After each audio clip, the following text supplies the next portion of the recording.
Someone says say online. Yeah.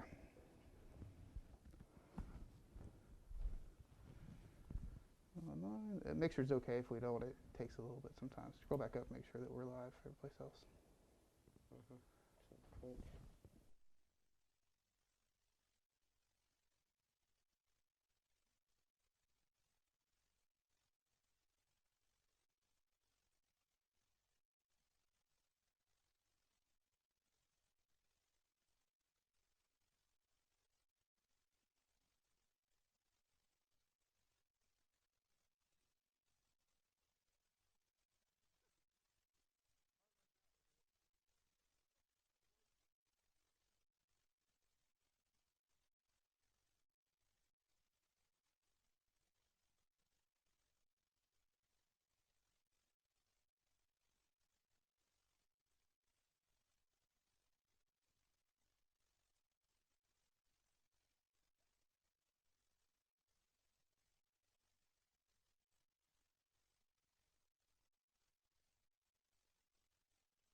Hi everyone, my name is Sean from Legacy Event Group, and I am excited today for our first Legacy Event Pros interview.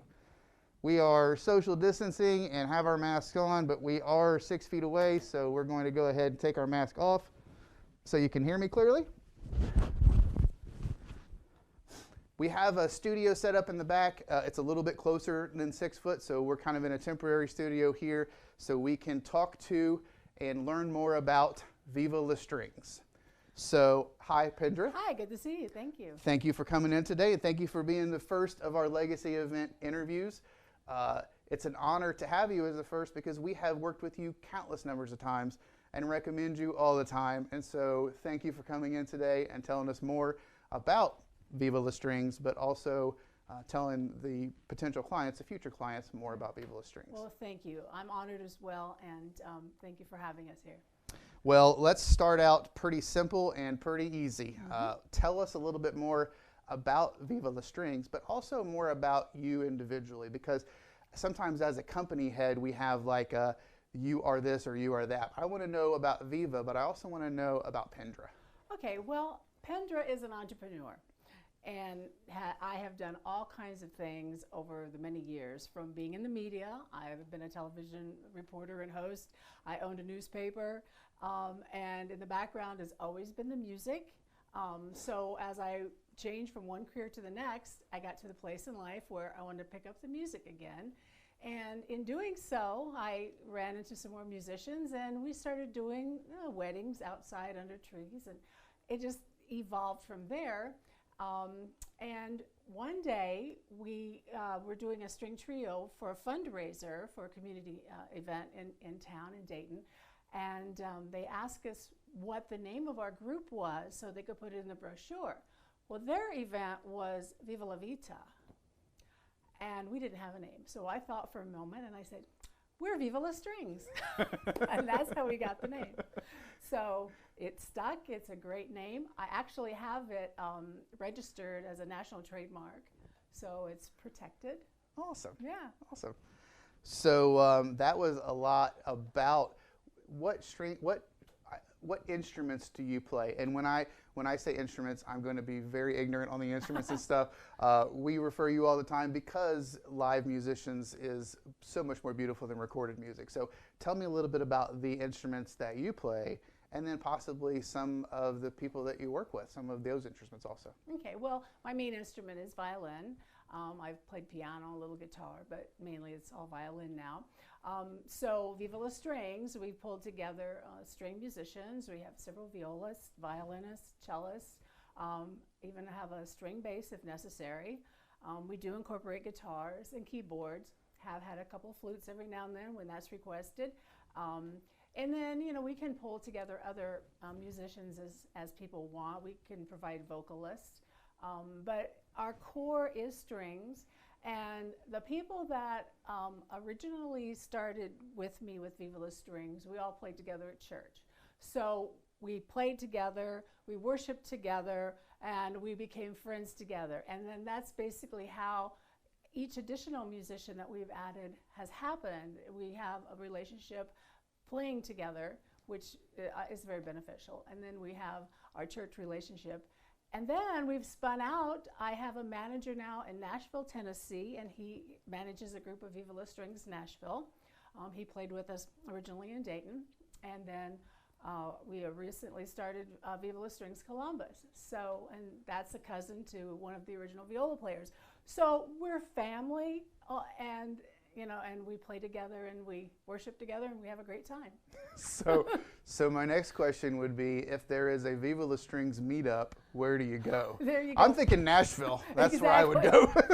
Yeah, you can't help but stumble over some famous people in Nashville. Jacob Tudor, who's the manager there, has a blast, and everybody's a little bit envious of him.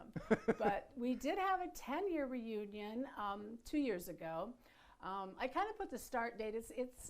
It's like 2008, even though 2006 we basically started, but I had to draw the line somewhere, and that's when we got the official name registered with the state and all that. So we had a 10-year anniversary, and that was a blast. And it was so cool to see as many people from Viva that could showed up. And as I was looking, we had it at the Dublin Pub in Dayton, which is one of our favorite places that we play Christmas time every year. We've been doing that for many, many years, for the whole month in December. So we had it there.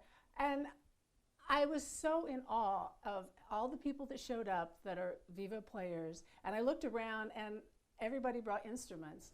And there were more cellos and more violins and more instruments in that room than I think in any orchestra I had seen in a long time. So it was a blast. So I'm going to go back just a second. You had said 2006, 2008, somewhere around in there is when Viva La Strings was created. How did you get into music? I mean, was it something that you had for a long time, the bug, or how did you become the musician that you are today? Well, like a lot of people, started early in life, So I in fact, they start earlier today than they did back then. But I remember dragging my little violin to school in the 4th grade. So that's when I started, and played all the way through college, and played all the way through getting my master's. But what's really interesting is I got my undergraduate in music, but I got my master's in broadcasting. So after I graduated, I went right into the broadcasting business for the next 10, 15 years and didn't play my violin. So when I had, family, kids, blah, blah, blah, everything happens in life, and then the music came back around again. And I think that just being the entrepreneur that I am, it just became a natural to start another business. I mean, that's what we do. We rehab houses, we run a newspaper, and so, okay, let's just start this music business. And I mean, I didn't plan to do that. I didn't start out that way, but a lot of it had to do with when we owned the newspaper. It was a newspaper that circulated in a lot of churches. So I already knew a bunch of pastors. So I'd show up at a wedding and there'd be the pastor that I already knew. So I don't know, it just all worked out that way. Well, so we have talked a lot about different options of Viva La Strings, what they can do, so many different branches. Tell me about some of the package. Let's get into the packages that you deliver. Actually, let's back up just a second. Let's talk about the service you deliver. So we've talked a lot about the beautiful strings and instruments, but we haven't really talked about what you do. So tell me, we know that you do ceremonies and things like that for weddings, because that's where we met you. Tell me more. What other things have you done as far as those events? Well, we can also do corporate events in addition to weddings and ceremonies and dinner music and holiday parties. But we do corporate events, which is really nice because that way you really don't have an agenda as you do with a wedding. So the client will say, well, I want all classical music, or I want some pop music, or I mix it up. And so basically we have a lot of freedom to play. As long as it's in the genre that they want, we can play just about anything that we like. So that's nice. It's nice to do those corporate events. But we can, I think the biggest part about all that is the customer service, because there's a lot to going, as you know, to put on a wedding. And we associate with a lot of the wedding vendors, and everybody has a niche, and everybody has a piece of the puzzle, and we all have to get our part right for the whole thing to be right. And brides look to us as the professionals to do that. And working with brides is fun, and sometimes it's challenging. There's seasons where brides all seem this way, and then they're all this way. I don't know if you've noticed those kind of trends. Some are real hands-on. Some they're just, I like this one song, and you figure out the rest. So, but to providing the customer service and the response time when they get an inquiry, and doing all those backside business things that people don't see when you go out there then to perform the music. That's a lot of it. Contracts and coordinating people and pulling together. Does she want a quartet? Does she want a duo? Does she have a big budget? Does she have a little budget? So all those elements go on behind the scene before we even show up. And lately, with what's been going on with the pandemic, you're probably the same way. Things have just been up in the air. We did play a wedding yesterday, and we were masked, and the guests all were social distancing, and it was a very large venue, so everybody could do that.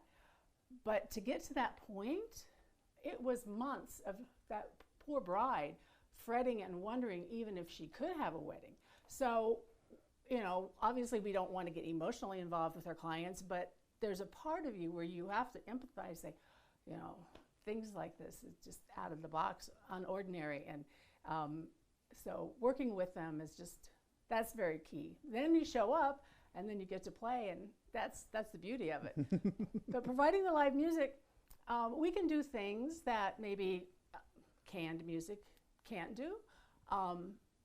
Bride has sometimes they have some very interesting ideas of what they want to walk down the aisle to, and we accommodate them the best we can. If we kind of think, oh, that might be a little odd, can maybe steer them another way, but you know, we resolve when they get to the point at the altar, wherever their ceremony is taking place.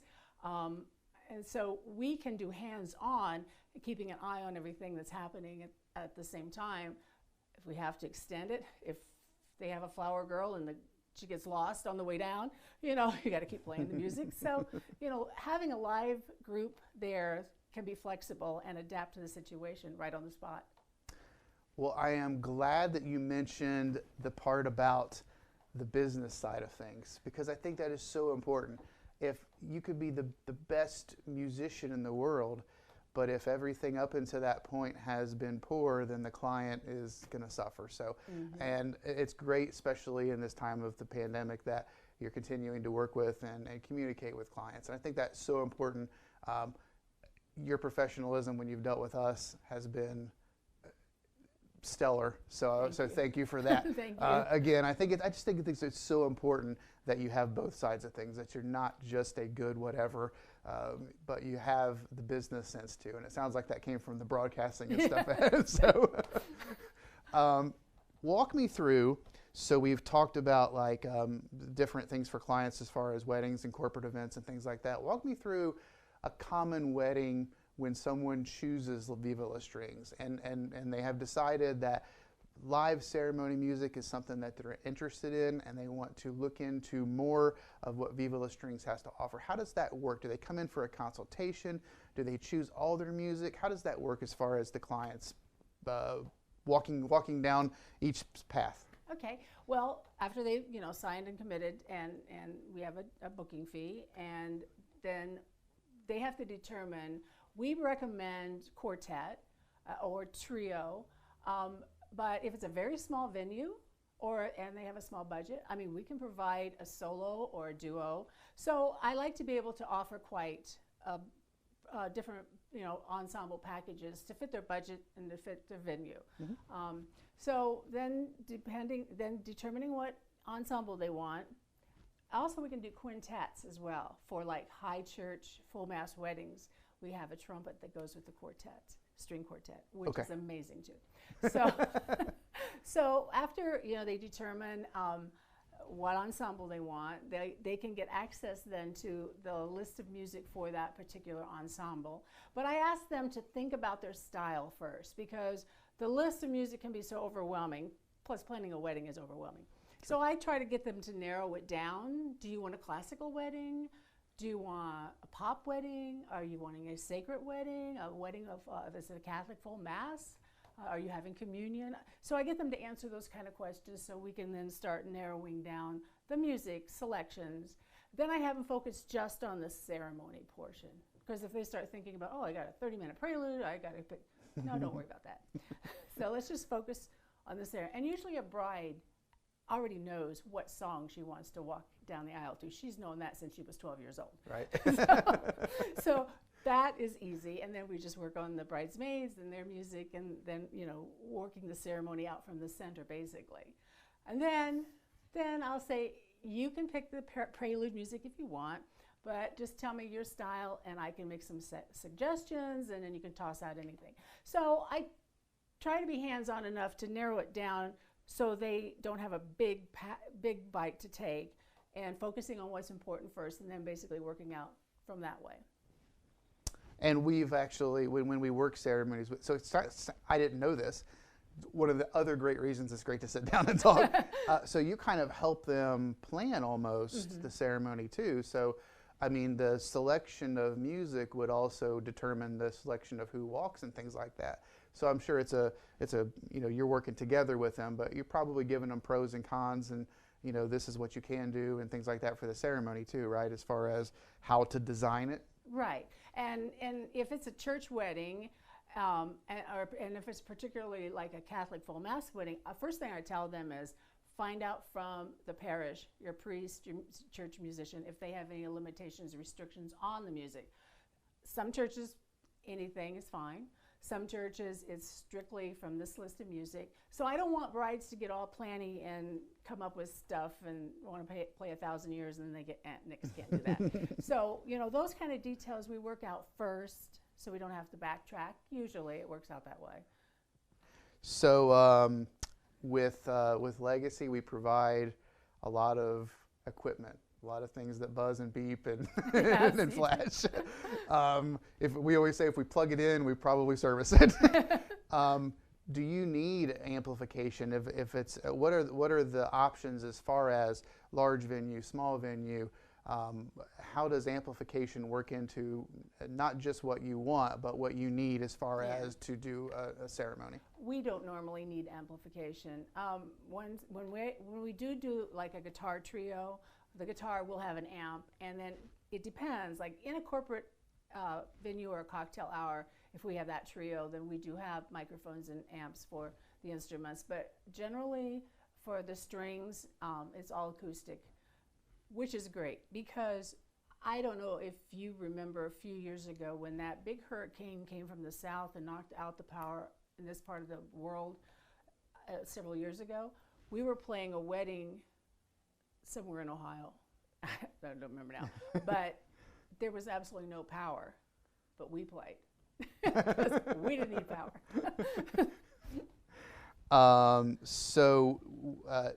Getting into more of the client's choice of Viva La Strings is do they have an opportunity to see you play? Or we get a question a lot like, hey, can we see you live DJ or something like that? And we're like, well, we can't invite you to somebody else's wedding. Right. Is there any opportunity for them to hear like a set list or specific songs or anything like that? Well, we do have a lot of music on YouTube or on our website. Some of it has been like produced in a studio. Some of it has just been caught live on a cell phone at a wedding, which basically is good because it catches the live action. And it may not be produced, but that's not going to be at your wedding anyway. It's going to be a live situation. So there's a lot of options for people to be able to see some of our musicians and performing in various ensembles. But we do play in December at the Dublin Pub at Christmas time, various ensembles. And I always invite brides and clients and people to come. Here's your chance to see it. In December, too, is great because the next year brides are planning. Mm-hmm. So, that is our one live. I'm hoping to maybe get a few more live opportunities for us, especially now. I've had this idea in my head with what's happening with all of our restaurants and our places where we all like to go being closed down.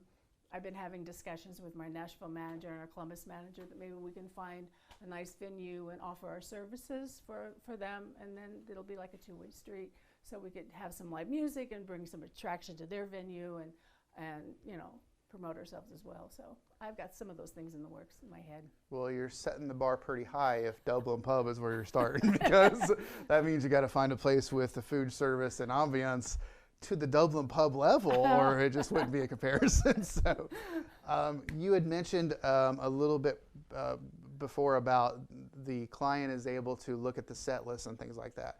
And we had talked about music and stuff. Two questions.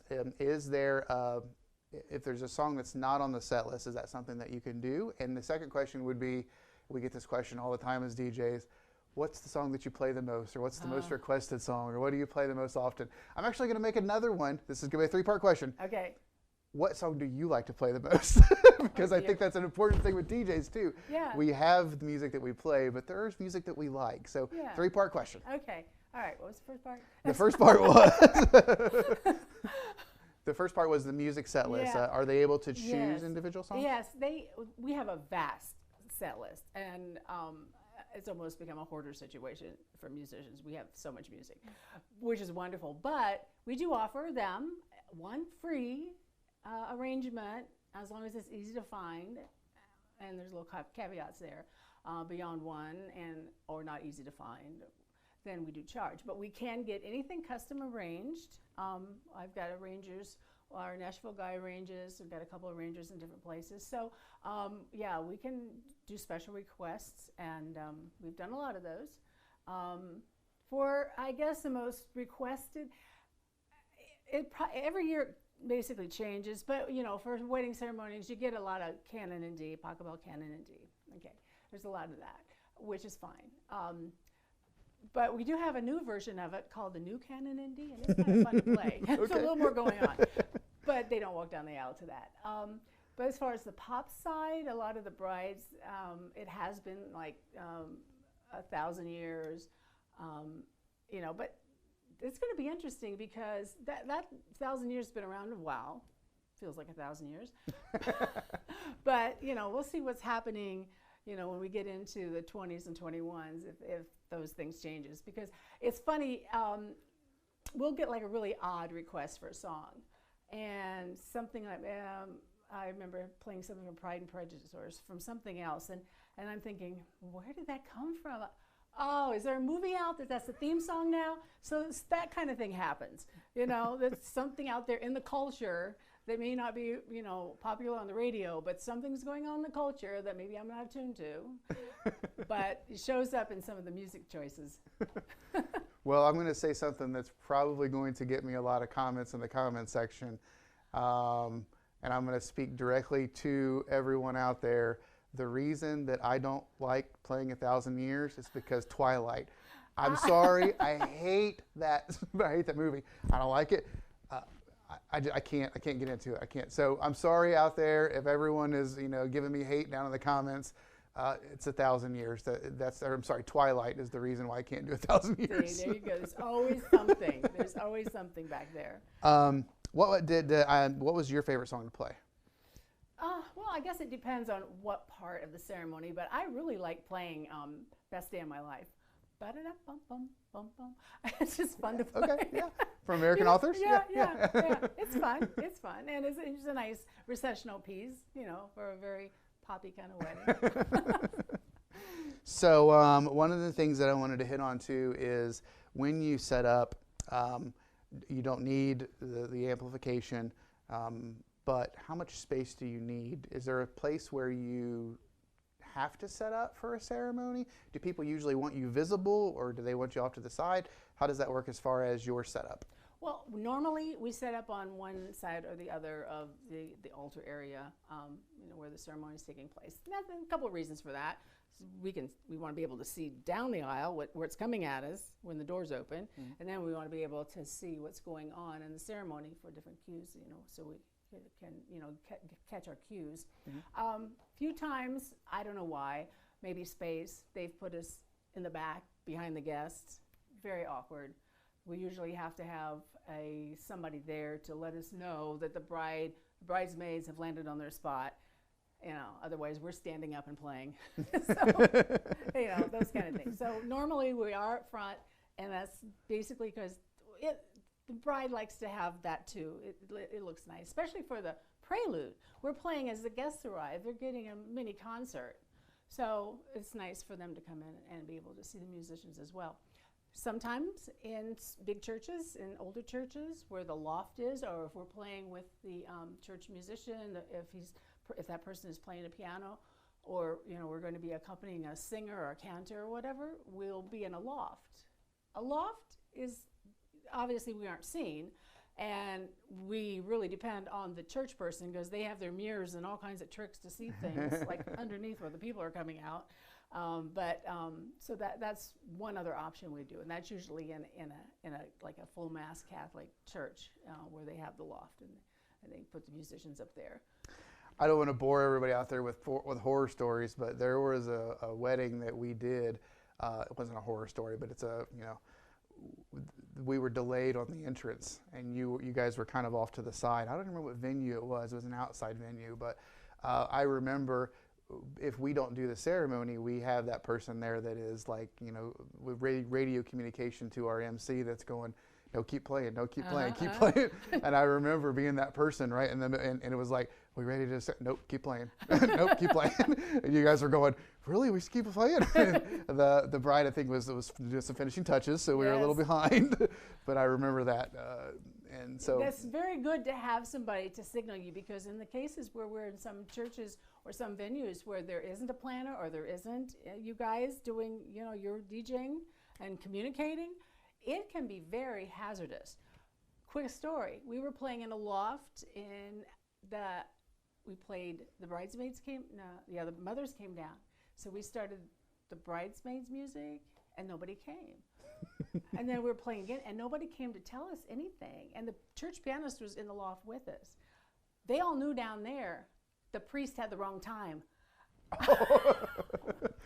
So we played more canon in D than I will ever want to know. But you made it happen. That's the phenomenal thing. Right. That's the one of the reasons that we recommend you. One of the many reasons is you make it happen. I mean, there's so many people out there that are very talented, but when it comes to the actual wedding and the actual event, if you're not on the ball as far as that goes, then everything else falls apart. So, that story I told about, no, keep playing. That's one of the reasons, is because you trusted us, we trusted you. Mm-hmm. And in the end, the people that were sitting in the audience were none the wiser that we were a little bit behind. Exactly. The music continued, everything was perfect. And that feedback at the end, like everything was perfect. And I'm thinking, no, it actually wasn't. If only you knew. Another thing too, I want to be fair with our clients. There's one lovely venue in the area that we absolutely love to play. We get a lot of recommendations. It's a smaller venue though, and there's no need for a string quartet in that venue. Even though we recommend a quartet in most venues because of the variety of music and the sound, and it's just a lot of fun to play. Mm-hmm. But in this particular venue, a trio or a duo is perfectly wonderful. And so, I don't like to push something on somebody if it's not necessary. Yeah, tailoring the experience. Mm-hmm. Very good. So let's say that the client is looking at multiple options for ceremony music, and they have looked into multiple options and they're trying to decide. You're talking to that client now. What do you tell them? What makes Viva La Strings unique, the clear choice when it comes to ceremony music? And before the tape started rolling, you and I were talking, and I said, I know what I would say, because I know what we tell our clients. We do ceremony music, but I would like to hear kind of your outlook on it and what the client should know.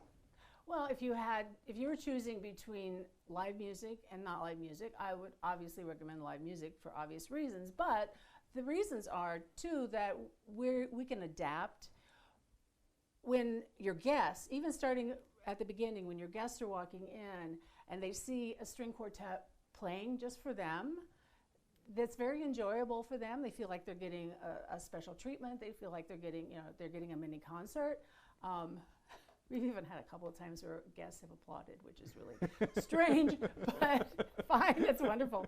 But so giving your guests that is nice, and they like to see that live. And then again, we have the ability, being live, to see and adapt and to change things up, if necessary, to extend, to cut, if we need to.